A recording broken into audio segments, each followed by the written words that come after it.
Okay, so it's Michelle here. You probably can't tell because I've got my super duper face mask on.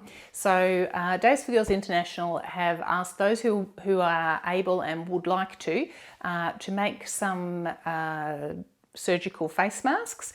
There is a bit of a global shortage of face masks at the moment, and we have had one GP clinic over in Glen Waverley ask us if we can supply some for their doctors and for their patients. So this is the simple face mask, and I'm going to show you how we actually do it. It's really quite straightforward, and if you are interested in doing it, you can come and pick up some pre-cut pieces from my house, and I'll be leaving the address for that in our comments, and so you can pick those up and drop those off to us if you're interested and able to help us out with that.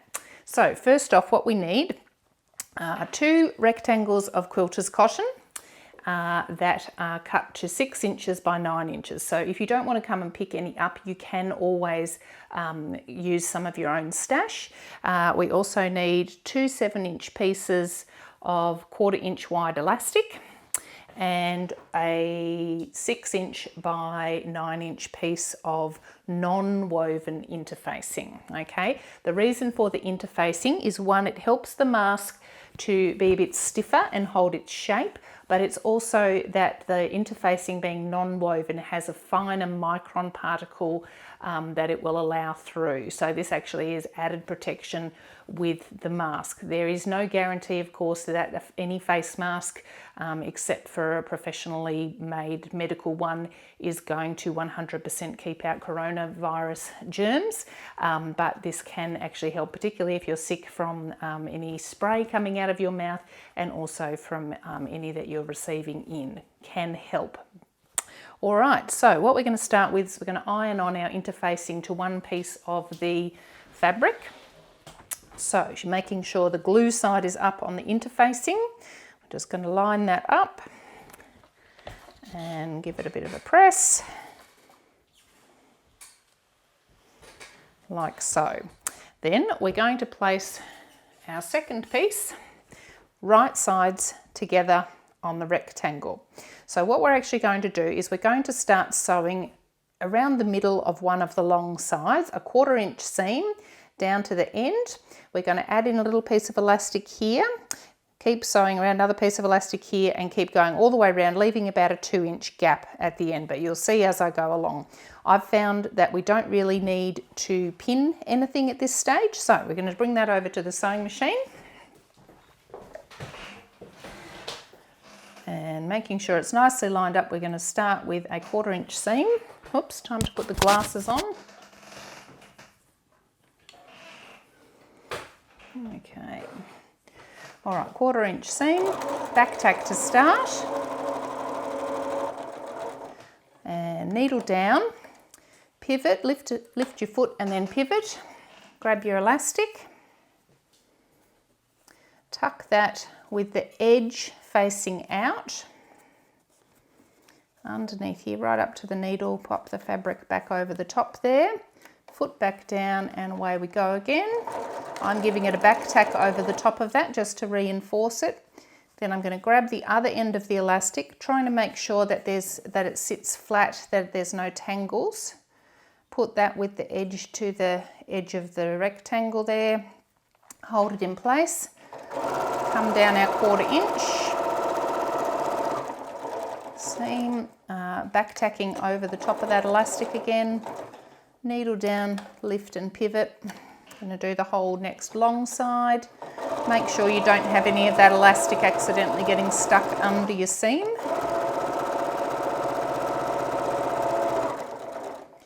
Okay, when you get to that 1/4 inch, lift up and pop in another piece of elastic with the edge facing to the outside, so the loop is going inside your fabric. There we go. Pop your fabric back over the top there.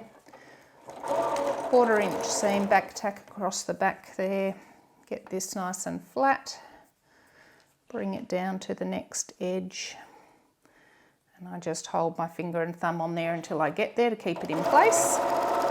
So if you wanted to, you could certainly pin, but I haven't found that that's necessary once you get the knack of it. So needle down, pivot, and we're just going to make sure we remember to leave about a 2-inch gap there to turn, and back tack at the end there. Okay, needle up. All right, we're going to trim our threads. Our start threads. Then I'm just going to trim off a little triangle on each corner. It's not essential, but of course it makes for a straighter turn when you turn that. All right, our scraps. Then we're going in through there. Grab one of our corners, pull that out, other corner out.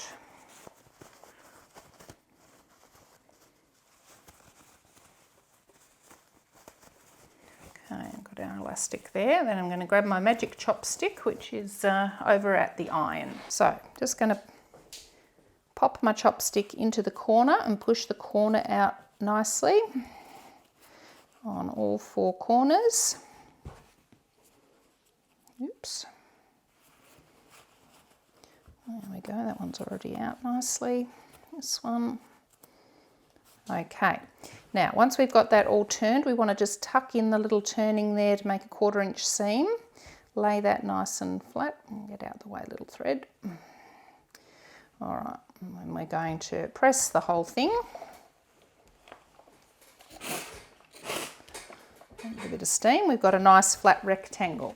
Now, our next job is to use a little template to mark our fold lines. So I will put one of these into your little packs and put a file up for you to be able to download and print if you can't get here to pick one up. So we're going to mark a line with a washable pen, or if you've actually got Taylor's chalk that works, that's great. Whoops, I missed one there. And here, and then we're going to do the same over on this side.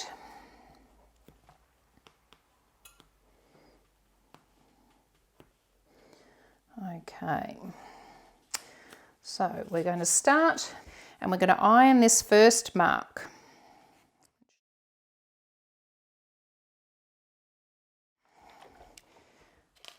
This I find is the trickiest part. I've had a little bit of trouble making my pin tucks right, but once you get the hang of it, it's all good. All right, so first line, bringing it up to the next line, press it in place. Okay, so we've got a little tuck there. All right, then we're going to do the same again. You can get away with just bringing it up to the line and ironing it there, like so. Okay, and then getting the next one, pinching it up. Ouch, it's a bit hot. Up to the next one. Okay, that's looking nice.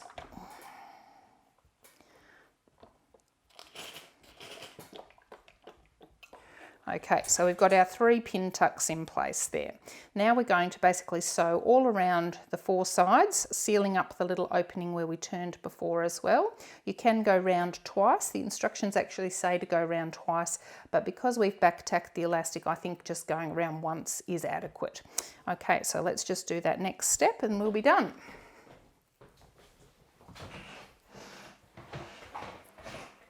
Okay, trying to get a little bit closer than a 1/4-inch seam, closer to an 1/8 is good. Okay, so needle down and off we go.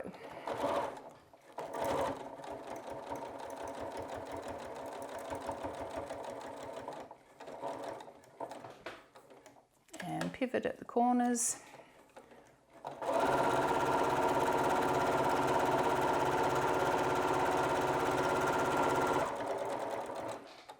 Once you get a bit of a system going, you can power through these. Now, doing the other side where your tucks are facing towards the needle is a little trickier. You may need to lift up and put your tuck under the foot if it catches. If it doesn't, then you're good to keep going. Lift up, and we're on the home stretch.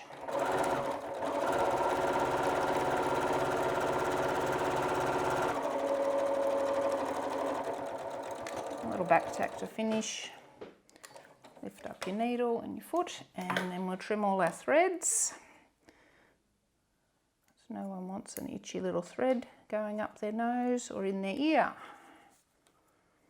Okay, and then to pop it on, just pull the centre there like that. Around the ears it goes, and you've got a fairly good seal on the cheeks, under the chin and around the nose there. So yeah, happy sewing. And yeah, if you are wanting any more Days for Girls sewing to do as well, we still have got a few packs of things, but there's no pressure at all. Thanks for your support and for watching.